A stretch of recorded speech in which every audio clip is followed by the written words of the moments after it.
सभी का स्वागत है अपने YouTube चैनल KRS क्लासेज में। तो दोस्तों, आपको पता है हमने जो न्यू सिलेबस आया एनसीईआरटी उसके अकॉर्डिंग चैप्टर नंबर 1 स्टार्ट किया हुआ है फिजिक्स का। इसमें बात करता हूँ चैप्टर नंबर 1 में हम कहाँ तक पहुंच चुके हैं। तो आपने देखा हमने शुरुआत में आवेश के बारे में डिस्कस किया था थोड़ा सा कि आवेश किन किन क्षेत्रों का निर्माण कर सकता है अलग अलग अवस्थाओं में। फिर उसके बाद हम पहुंचे थे कि आवेशन पे, कि किसी वस्तु को यदि आपको आवेशित करना है तो आप क्या करोगे, तो आप क्या करोगे, इलेक्ट्रॉनों का स्थानांतरण करोगे। उसके बाद हमने क्या पढ़ा था, आवेशन की विधियां, कि आप किसी वस्तु को किन किन विधियों से आवेशित कर सकते हो। तो वहां पर हमने 3 विधियों को डिस्कस किया था। पहली विधि थी घर्षण द्वारा आवेशन, दूसरी विधि थी चालन द्वारा आवेशन, और तीसरी विधि थी आपकी वो थी प्रेरण द्वारा आवेशन। ठीक है। उसके बाद हमने देखा था कि यदि कोई वस्तु है उस पर आवेश उपस्थित है या नहीं, यानी कि आवेश का पता लगाना। तो वहां पर एक हेडिंग पढ़ी थी, आप याद हो तो, हमने स्वर्ण पत्र विद्युतदर्शी की सहायता से हम क्या पता लगा सकते हैं, किसी वस्तु पर आवेश की उपस्थिति का पता लगा सकते हैं। तो यहां तक आपके दिमाग में पिक्चर बन जानी चाहिए चैप्टर की, कि हमारा चैप्टर किस फ्लो में चल रहा है। तो आज जो हमारी हेडिंग होगी वो डिस्कस करेंगे हम आवेश। आवेश क्या होता है। अभी तो हमने वहां पर सिर्फ आवेश पढ़ा था, आवेश वस्तु के अंदर किन किन अवस्थाओं में पाया जा सकता है इतना डिस्कस किया था। लेकिन अब पढ़ने वाले हम कंप्लीट आवेश, आवेश की परिभाषा, आवेश के प्रतीक चिन्ह, आवेश का मात्रक, आवेश की बीमा, ये चीज देखने वाले हैं। तो आप हेडिंग डालिए आवेश। देखिए भाई, हेडिंग है आपकी आवेश, इंग्लिश में बोलते हैं इसको चार्ज। ठीक है भाई, आवेश। तो पहली बात तो हम ये करेंगे आवेश होता क्या है। हेडिंग लिखिए हमने आवेश। तो पहली बात तो ये होगी आवेश की परिभाषा क्या होगी। सबसे पहली बात तो आवेश की परिभाषा किस प्रकार आप दोगे। देखो मैं आपको बता दूं कि आवेश की कोई फिक्स परिभाषा नहीं है, यानी कि आप कह सकते हो कि आवेश कोई फिक्स परिभाषा नहीं है कि हाँ जी यही एक पर्टिकुलर है जो आवेश की परिभाषा है, ऐसा बिल्कुल भी नहीं है। आवेश कोई परिभाषा नहीं है। आवेश एक वस्तु को क्या है, गुण होता है। आवेश क्या होता है, एक वस्तु का गुण होता है। आप इस चीज को ऐसे समझिए, मान लीजिए एक व्यक्ति है, वो क्या है, एक व्यक्ति है, वो व्यक्ति खराब है। एक व्यक्ति है वो क्या है, खराब है। तो आप क्या खराब व्यक्ति की परिभाषा बता सकते हो कि खराब क्यों है। हो सकता है वो किसी को गाली देता हो इसलिए खराब है, होता हो शायद हो ऐसा कि वो किसी से लड़ाई झगड़ा करता हो इसलिए खराब है। हो सकता है वो किसी के रुपए उधार लिए उसने रुपए नहीं दिए हो, ऐसा खराब हो सकता है। तो आप एक खराब व्यक्ति की परिभाषा को डिफाइन नहीं कर सकते हो, यानी एग्जैक्ट परिभाषा नहीं बता सकते हो। खराब व्यक्ति है वो, खराब किसी भी तरीके से खराब हो सकता है। इसी प्रकार आप आवेश की, लिखा हुआ है साफ साफ कि आवेश की कोई परिभाषा नहीं होती है। लेकिन ऐसा तो होगा ना कि आवेश की आप परिभाषा नहीं लिखोगे। तो आवेश की परिभाषा बनाने की हम तो कोशिश करते हैं किस प्रकार। देखो पहली बात, आवेश क्या है, एक वस्तु का मूलभूत गुण है। सबसे पहली बात क्या है, आवेश क्या है, वस्तु गुण है। सीधी सी बात है। बात की जिस वस्तु क्या होती है, ऋणात्मक या धनात्मक होती है। आवेश ही तो है ऋणात्मक धनात्मक। ठीक है। तो देखो आवेश की परिभाषा बनाए हम। आवेश क्या है, वस्तु का मूलभूत गुण है जिसकी सहायता से आप क्या कर सकते हो। भाई आवेश है वो क्या प्रदर्शित करता है, विद्युत एवं चुंबकीय प्रभाव क्या करता है, दर्शाता है। या तो आप इस प्रकार परिभाषा बना लीजिए, या आप इस प्रकार भी कह सकते हो कोई वस्तु है, वस्तु के अंदर आवेश नेगेटिव या पॉजिटिव मिल सकता है, यानी ऋणात्मक आवेश या धनात्मक आवेश। यदि आवेश ऋणात्मक होगा तो क्या होगा, ऋणात्मक होगा तो प्रतिकर्षण बल लगेगा। यदि आवेश एक ऋणात्मक है और एक वस्तु पर क्या है धनात्मक, तो आवेश कैसे लगेगा, बल, आकर्षण बल लगेगा। तो यहाँ पर कह सकते हैं कि आवेश वस्तु के अंदर आकर्षण प्रतिकर्षण बल का भी पता लगवाता है। तो कहने का मतलब यह है कि आप आवेश की परिभाषा को कई तरीकों से डिफाइन कर सकते हो। हमें तो सिर्फ एक परिभाषा लिखनी है जिसको याद कर लेना। आप आवेश की बहुत सारी परिभाषा बना सकते हो। आवेश की कोई एक फिक्स परिभाषा नहीं। देखो मैं लिखता हूँ आवेश की परिभाषा, आप अपने मन से बना सकते हो, है ना। देखो आवेश वस्तुओं का मूलभूत गुण है। क्या है भाई, इंपॉर्टेंट है। वस्तुओं क्या है, आवेश। हर वस्तु में क्या है, गुण पाया जाता है आवेश का। आवेश दो प्रकार होता है, हमें पता है। ठीक है। देखो आवेश वस्तु का मूलभूत गुण है जिससे वस्तुएं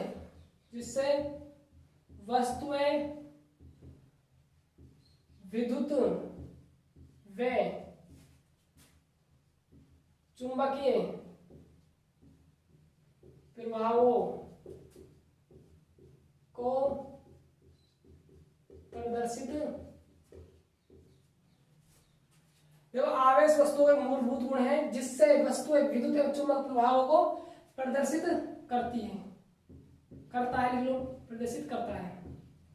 ठीक है भाई, ये आप एक आवेश की परिभाषा लिख सकते हो, या आप इस प्रकार लिख सकते हो कि आवेश वस्तुओं का मूलभूत गुण है जिससे वस्तुएं आकर्षित और प्रतिकर्षित होती है। ये भी क्या हो गया, आवेश का एक गुणित हो गया। तो आप परिभाषा अपने हिसाब से बना सकते हो। तो मैंने एक परिभाषा लिख दिया आपके सामने, आवेश वस्तु का मूलभूत गुण है जिससे वस्तुएं विद्युत एवं चुंबकीय प्रभावों को दर्शाती है या प्रदर्शित करती है। ठीक है, अब देखो अगला जो पॉइंट होगा हमारा, आवेश का प्रतीक चिन्ह, कि आवेश को किससे प्रतीक, आवेश को प्रेजेंट किससे किया जाता है, सिंबल देखेंगे भैया, है ना, प्रतीक चिन्ह, प्रतीक चिन्ह। ठीक है, आवेश का प्रतीक चिन्ह।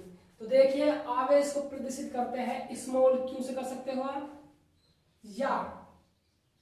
या कैपिटल क्यू से प्रदर्शित कर सकते हो। आवेश के प्रतीक चिन्ह की बात की जाए, स्मॉल क्यू या कैपिटल क्यू से डिनोट करते हैं। बात क्लियर हुई। अब मैं डिस्कस कर रहा हूं आवेश का मात्रक क्या होता है ना, सभी का ध्यान से बोर्ड होना चाहिए है ना। मात्रक देखो भाई, मात्रक क्या होगा, देखो मात्रक, यदि मैं बात करता हूं एमकेएस पद्धति, किसकी बात करेंगे भाई हम, एमकेएस पद्धति। एमकेएस पद्धति में आवेश का जो मात्रक होता है वो होता है कूलाम। क्या होता है, कूलाम होता है, जिसे हम कैपिटल सी से प्रदर्शित करते हैं। मात्रक की बात कर रहा हूं, एमकेएस पद्धति में क्या होता है, इसका मात्रक कूलाम होता है।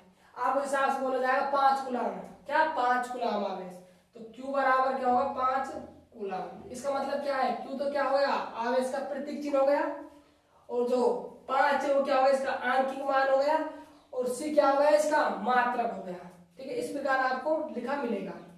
ठीक है, अब देखिए आप, एक तो मात्रक ये हो गया एमकेएस पद्धति में कूलाम। यदि मैं दूसरे मात्रक की बात करता हूँ जा करके, तो देखो दूसरा मात्रक किस प्रकार बनेगा। आपने सभी ने धारा पढ़ी होगी, धारा का सूत्र क्या होता था, I बराबर Q अपॉन में T, यही था। मैं बात कर रहा हूँ क्योंकि यहाँ पर आवेश है, I गुणा में T। हमें किसका निकालना है मात्रक, आवेश का। तो धारा का मात्रक क्या होता है, एम्पियर, और समय का मात्रक क्या होता है, सेकंड। तो एक मात्रक और तैयार हो गया हमारे लिए, एम्पियर गुणा सेकंड। क्या होगा भाई, एम्पियर गुणा सेकंड। ठीक है, इसको प्रदर्शित करते हैं शॉर्टकट में, एम्पियर को ऐसे, सेकंड को ऐसे, एस, एम्पियर गुणा सेकंड। ठीक है, अब देखो आप, ये तो बात होती है एमकेएस पद्धति में। यदि मैं बात करता हूँ सीजीएस में, किसमें भाई, सीजीएस पद्धति में मात्रक क्या होगा, है ना। तो सीजीएस पद्धति में मात्रक होता है इसका स्टेट कूलाम। क्या होता है भाई, स्टेट कूलाम। क्या होता है, सीजीएस पद्धति में इसका मात्रक स्टेट कूलाम होता है, जिसको प्रदर्शित करते हैं एसटीसी से। एसटी का मतलब क्या हुआ, स्टेट, और सी का मतलब कूलाम। एक और इसका अन्य मात्रक है सीजीएस पद्धति में, या करके लिखिए इसको, ESU। क्या है भाई, ESU। यहां पर बात की जाऊं मैं करूं, ESU क्या है, इसकी फुल फॉर्म क्या है, इसकी फुल फॉर्म है इलेक्ट्रोस्टैटिक यूनिट। क्या है भाई इसकी full form, electrostatic unit. Electro का मतलब यहाँ आवेश से है, स्टैटिक मतलब क्या है, पर स्थिर अवस्था से है, और यूनिट का मतलब क्या है, इकाई है। यानी कि आवेश किस अवस्था में हो, स्थिर अवस्था में हो। तो आवेश यहाँ पर स्थिर अवस्था में इस चैप्टर में, तो इसका मात्रक क्या आ जाएगा, ESU, इलेक्ट्रोस्टैटिक यूनिट्स, है ना।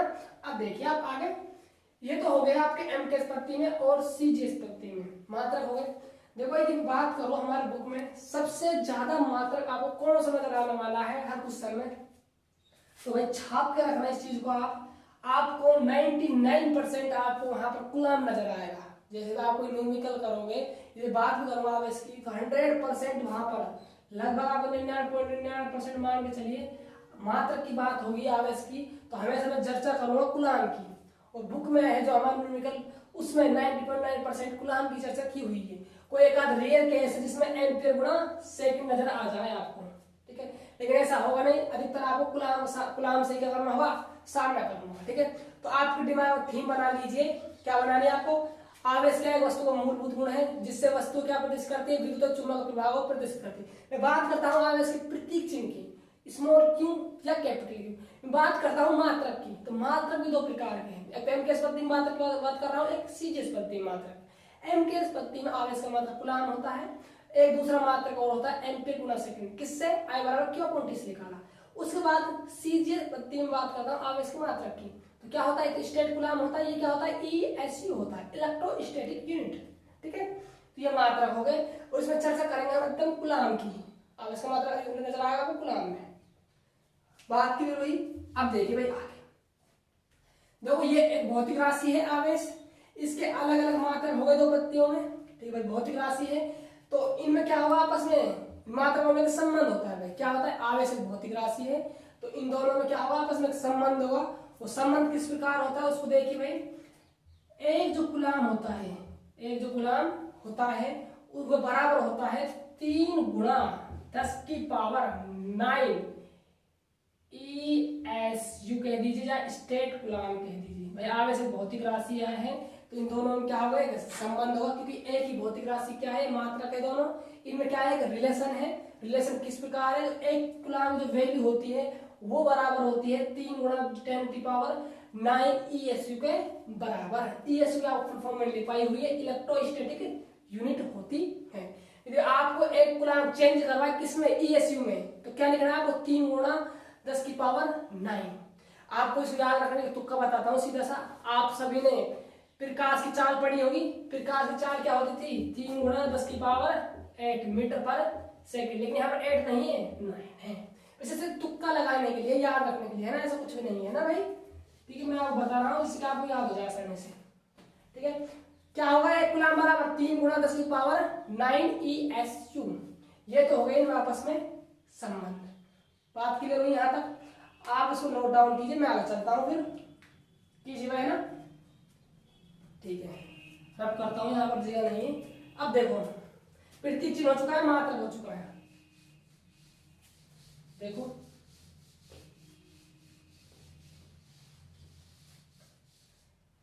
अब इसके एक मात्रक और रहेगा, क्या रहेगा, फैराडे। क्या रहेगा, एक मात्रक और फैराडे। यदि बात की जाए आवेश का सबसे बड़ा मात्रक कौन सा है, तो क्या बताओगे हमेशा, फैराडे है, फैराडे है। इसी मात्रक उसमें चेंज कर रहा हूं, ध्यान से समझना है ना। देखो भाई, मान लीजिए आपके पास एक वस्तु है, क्या है आपके पास एक वस्तु है, ठीक है, मैंने इस वस्तु से एक इलेक्ट्रॉन निकाल लिया बाहर। क्या निकाला भाई, एक इलेक्ट्रॉन बाहर निकाल लिया। अब मैं आपसे पूछता हूं, मैंने इस वस्तु से एक इलेक्ट्रॉन बाहर निकाल लिया तो इसके आवेश में कितना चेंज रहा हुआ होगा, आवेश में कितना चेंज होगा, तो आप बताओगे 1.6 गुणा 10 की पावर में एक आवेश, एक जो इलेक्ट्रॉन उसके आवेश के बराबर चेंज होगा। यदि मैंने निकाला है तो पॉजिटिव आएगा, यदि मैं इसको एक इलेक्ट्रॉन देता तो आवेश में कितना चेंज होता, माइनस चेंज होता, क्योंकि भाई देने से माइनस बढ़ता है और निकालने से प्लस बढ़ता है। एक इलेक्ट्रॉन निकाला तो 1.6 गुणा 10 घात माइनस 19 कूलाम चेंज हुआ। इसमें कूलाम क्यों लगा रहे, क्योंकि आवेश का मात्रक है। मान लीजिए मैंने यहाँ से 2 इलेक्ट्रॉन बाहर निकाल लिए, ठीक है, तो क्या चेंज हुआ होगा, 2 गुणा 1.6 गुणा 10 की पावर माइनस 19 कूलाम, ये चेंज रहा होगा। यदि सपोज कीजिए मैंने यहाँ से 2 इलेक्ट्रॉन बाहर निकाल लिए, 3 इलेक्ट्रॉन बाहर निकाल लिए, कितने इलेक्ट्रॉन बाहर निकाल लेते हैं, तो क्या होगा, 3 E चेंज रहा होगा। ठीक है, सीधी सी बात है, 3 E चेंज हुआ, E का मतलब क्या है, इलेक्ट्रॉन का आवेश, 3 से गुणा कर लीजिए इलेक्ट्रॉन का आवेश को, 4 का 4 ही। यदि मैं इसको ऐड करता हूँ, ऐड कर लीजिए इसको, देखो क्या होगा, तो 6 की 12, 2 असली 1, 2 3, 3.2 गुणा 10 की पावर माइनस 19। ठीक है, ये बात क्लियर हुई। अब देखो आप आगे, यदि मैं 3 इलेक्ट्रॉन निकाला तो 3 ही चेंज होता आवेश, 4 निकाल 4, यदि मैं देता तो माइनस का निकाल रहा हूँ तो प्लस, सीधी बात। यदि मैं इसमें से Na क्या निकाल लेता हूँ, Na इलेक्ट्रॉन बाहर निकाल लेता हूँ। Na इलेक्ट्रॉन का मतलब क्या है भाई, मैं इस वस्तु से क्या बाहर निकाल लेता हूँ, Na इलेक्ट्रॉन बाहर निकाल लेता हूँ, बाहर निकाल। Na का मतलब है यहाँ अवगाद्रो संख्या से, अवगाद्रो संख्या, यानी मैं इलेक्ट्रॉनों को अवगाद्रो संख्या के बराबर बाहर निकाल लेता हूँ। अवगाद्रो संख्या के बराबर इलेक्ट्रॉन बाहर निकलते हैं और अवगाद्रो संख्या की वैल्यू होती है 6.02 की 10⁻23, यही होती है अवगाद्रो संख्या। ठीक है, मैंने अवगाद्रो संख्या के बराबर इलेक्ट्रॉन निकाल लिए, तो यहाँ पर Na इलेक्ट्रॉन चेंज होगा आवेश। भाई पहले मैं 3 निकाल रहा था, 3 ही, अब मैं Na निकाल रहा हूँ तो Ne हो जाएगा ना, Na हो जाएगा इलेक्ट्रॉन। अब देखो Na की वैल्यू कितनी है, 6.23 गुणा 10⁻23 गुणा में इलेक्ट्रॉन की का मतलब यहाँ पर इलेक्ट्रॉन का आवेश 1.6 गुणा 10⁻−19। ठीक है, आप दोबारा समझो, मैं दोबारा समझाने की कोशिश करता हूँ। देखो आप, हमारे पास एक वस्तु थी, हमने इस वस्तु से एक इलेक्ट्रॉन बाहर निकाला, तो एक इलेक्ट्रॉन बाहर निकालने के बाद इसके आवेश में कितना चेंज रहा होगा, एक इलेक्ट्रॉन आवेश के बराबर चेंज रहा होगा। यदि मैंने निकाला है तो प्लस आवेश से चेंज रहा होगा, यदि मैं देता तो माइनस से चेंज रहता। क्लियर है बात? 2 निकाला तो ये, 3 निकाला 3, 4 निकाला 4। अब मैं बात कर रहा हूँ, मैंने Na इलेक्ट्रॉन बाहर निकाल लिए। Na का मतलब यहाँ पर अवगाद्रो संख्या होता है, आपने पढ़ा होगा केमिस्ट्री में। Na क्या होता है, अवगाद्रो संख्या होता है, जिसकी जो वैल्यू होती है वो होती है 6.02 गुणा 10⁻23 होती है। ठीक है, मैंने Na इलेक्ट्रॉन बाहर निकाले तो Na हो जाएगा। यदि मैं इसे मल्टीप्लाई करता हूँ, Na का वैल्यू रख दी, इलेक्ट्रॉन का आवेश की वैल्यू रख दी। यदि मैं इसको सोल्व करता हूँ तो सोल्व करने के बाद निकलता है 96,500 कूलम।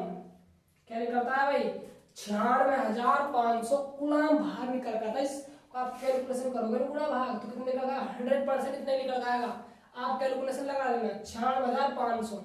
मैं मोटा मोटा सा आपको बता देता हूँ। देखो 23 में से 19 जाएगा तो प्लस की 4 बचने वाली है पावर। ठीक है, अब देखो इसको आप इससे मल्टीप्लाई करो, कहीं ना कहीं 9 पॉइंट के आसपास आने वाला है, तो वहां से पॉइंट हटा लिया और 2 जीरो कट जाती है।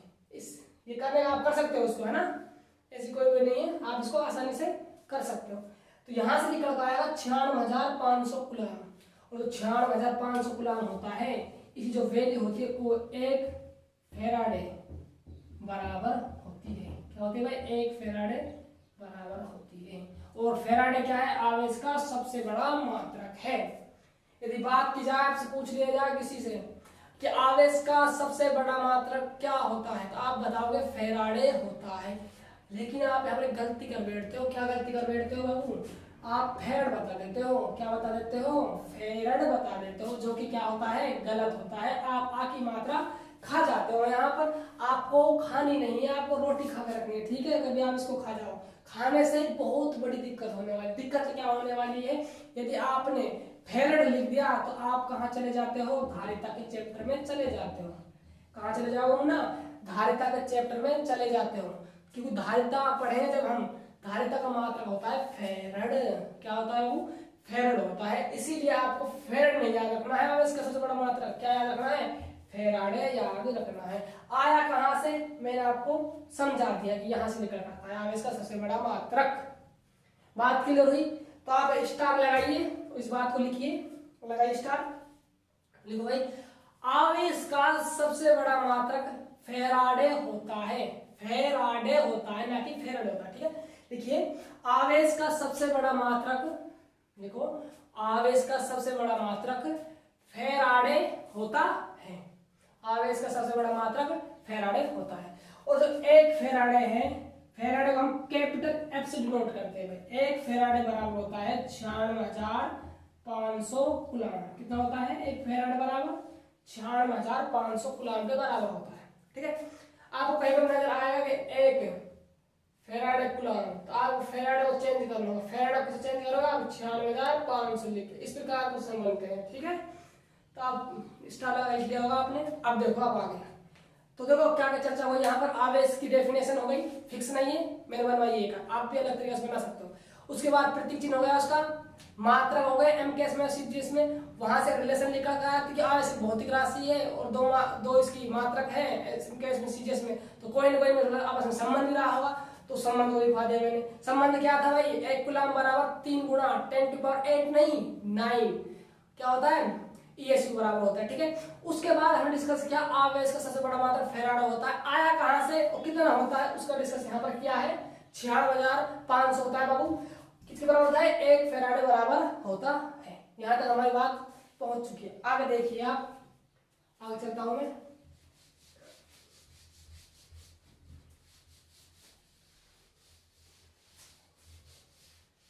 है ना। अब देखो, अब मैं यदि बात करूं आवेश के विमा की, किसी बात कर रहा हूं, आवेश की विमा क्या होती है, देखो आवेश की विमा हमें निकालनी है, विमा, ठीक है। तो देखो विमा हो, देखो आवेश की विमा क्या होती है, देखो आवेश की विमा निकाली जाती है फॉर्मूले से, किससे, फॉर्मूला आई बराबर होती है क्यू अपॉन टी, क्या होती है, आई बराबर क्यू अपॉन टी होती है। देखो क्यू की विमा निकालनी है हमें, तो आई गुना टी हो जाएगा, ठीक है।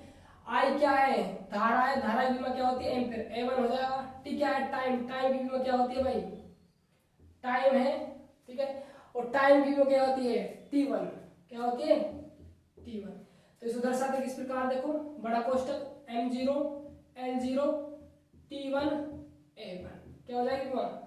ये दर्शाने का तरीका होता है, पहले MLT लिया जाता है, उसके बाद जो अन्य है वो लिए जाते हैं A1, ठीक है। ये लिखना जरूरी भाई, आप यदि आप यहाँ पर F0 है, L0 है, L और M की चर्चा नहीं हुई, तो फिर भी आपको बीमा लिखते समय लिखने आवश्यक है, ठीक है। तरीका होता है बीमा लिखने का, ठीक है भाई। अब देखिए आप आगे क्या है, ये तो हुई बीमा। मैं बात करूं आवेश कैसी राशि है, राशि की बात करते हैं। तो राशि बताइए, आवेश किस प्रकार की राशि है, एक अदिश राशि है, कैसी राशि भाई, अदिश राशि है, कैसी राशि है, अदिश राशि है। अदिश राशि क्यों होती है, क्योंकि आवेश वस्तु अंदर दो अवस्थाओं में पाया जा सकता है, एक तो धनात्मक, एक ऋणात्मक, ठीक है। और आवेश जो कहीं से भी कहीं पर ट्रांसफर हो सकता है, जबकि क्या है, एक दिशा फिक्स नहीं होती, इसलिए आवेश क्या है, एक अदिश राशि होती है।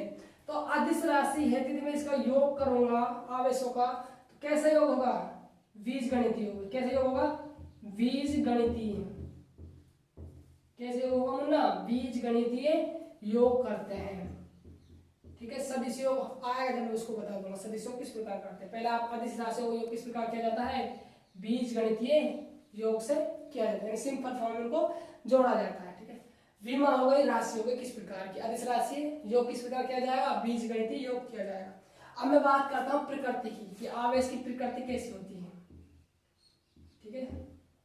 तो देखो आवेश की प्रकृति सबसे पहले बताई थी बेंजामिन फ्रैंकलिन ने, किसने बताई थी भाई, बेंजामिन, वैज्ञानिक थे बेंजामिन फ्रैंकलिन, किसने बताई थी भाई, बेंजामिन फ्रैंकलिन ने बताई थी आवेश की प्रकृति की। आवेश की दो प्रकृति होती है, एक तो होती है आवेश की प्रकृति धनात्मक, एक होती है ऋणात्मक, ये पढ़ते भी आया हम तक, है ना भाई।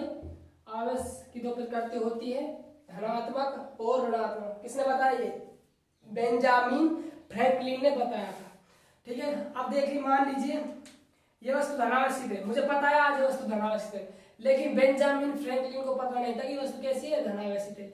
उसने एक एक्सपेरिमेंट किया था, क्या किया था देखो भाई, उसने एक ली थी कांच की छड़, क्या कांच की छड़ को लिया और आपस में क्या करवाया, रेशमी कपड़े से रगड़वाया, रगड़वाने के बाद क्या लटका दिया, स्टैंड पर उसको लटका दिया, क्या लटका दिया भाई, स्टैंड पर लटका दिया, ठीक है।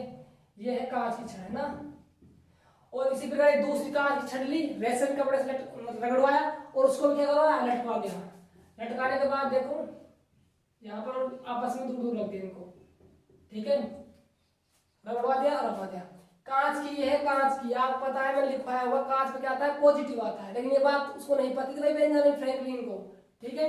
तो ये को देखो यहाँ पर प्लस है, प्लस है, क्या होगा आपस में दूसरे प्रतिकर्षण बल लगेगा, क्या लगेगा इनमें, प्रतिकर्षण बल लगेगा। अगला काम क्या किया उन्होंने, एक स्टैंड लिया, उसके बाद एबोनाइट की छड़ को रगड़वा दिया, किससे, बिल्ली खाल से, और उसको भी लटका दिया, क्या करा भाई, लटका दिया, ठीक है। यहाँ पर एबोनाइट छड़ ली, आपस में लटका दी, ठीक है, लटका दिया। आगे देखो सेम सेम प्रकृति की क्या होगी, दूसरे से प्रतिकर्षित होगी, ठीक है। उसके बाद क्या किया उसने, एक कांच की छड़ को लिया, रेशमी कपड़े से रगड़वाने के बाद कांच ले ली, उसके बाद एबोनाइट की छड़ को रगड़ाया बिल्ली खाल से, उसको भी लटका दिया, ठीक है, एबोनाइट छड़ से। अब क्या हुआ इनमें, अट्रैक्शन बल लगा, यानी कि आकर्षण बल लगने लगा, ठीक है। तो बल लगा, तो ये बताओ ये कांच की छड़ नेगेटिव हो सकती थी, पॉजिटिव हो सकती थी। तो ऐसा हुआ बेंजामिन फ्रैंकलिन इस बात को क्लियर नहीं कर पाया कि कांच की छड़ पर प्लस आएगा या माइनस आएगा। उसने ये जरूर बता दिया कि जो आवेश होता है उसकी दो प्रकृति होती है, आवेश धनात्मक होता है और क्या होता है, ऋणात्मक होता है। जब आवेश धनात्मक धनात्मक होगा तो प्रतिकर्षण बल लगेगा, और ऋणात्मक ऋणात्मक होगा तो भी क्या लगेगा, प्रतिकर्षण बल लगेगा। लेकिन ये नहीं समझा पाया इस वस्तु पर धनात्मक होगा, इस वस्तु पर ऋणात्मक होगा। उन्होंने अपनी स्वयं की इच्छा से, किससे भाई, अपनी स्वयं इच्छा से क्या किया, एक को पॉजिटिव मान लिया और एक को क्या मान लिया, नेगेटिव मान लिया। ठीक है, उसने अपनी इच्छा से क्या किया, एक को पॉजिटिव माना था और एक को क्या माना, नेगेटिव मान लिया था। ये मानने के बाद क्या किया भाई, इसने एक को पॉजिटिव मान लिया, एक को नेगेटिव मान लिया। जैसे आपको नजर में आता है, हमने कांच को पॉजिटिव माना था, ठीक है, और एबोनाइट क्या माना था, नेगेटिव माना था। बिल्ली खार पॉजिटिव, एबोनाइट छड़ को नेगेटिव। यही कारण है कि आपस में क्या हुई, आकर्षित हुई। तो ये कोई डिफेंड नहीं हुआ कि इस पर पॉजिटिव या नेगेटिव। क्या किया था बेंजामिन फ्रैंकलिन ने, अपने खुद से स्वेच्छा से एक को पॉजिटिव मान लिया था, एक को नेगेटिव मान लिया था, और उनके मानने पर आज हम इनको पढ़ते आ रहे हैं। सीधी सी बात ये है। ठीक है, बात क्लियर हुई।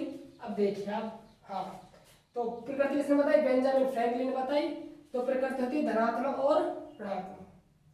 ठीक है भाई, ये कुछ आवेश के बारे में हमने क्या पढ़ा आज, आवेश की परिभाषा पढ़ ली, आवेश का प्रतीक चिन्ह पढ़ लिया, आवेश का मात्रक पढ़ लिया।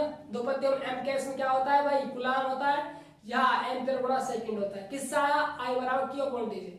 फिर हमने सीजीएस पद्धति में आवेश का मात्रक पढ़ा, क्या होता है, स्टेट कूलाम या ईएसयू। ईएसयू मतलब क्या, इलेक्ट्रोस्टैटिक यूनिट।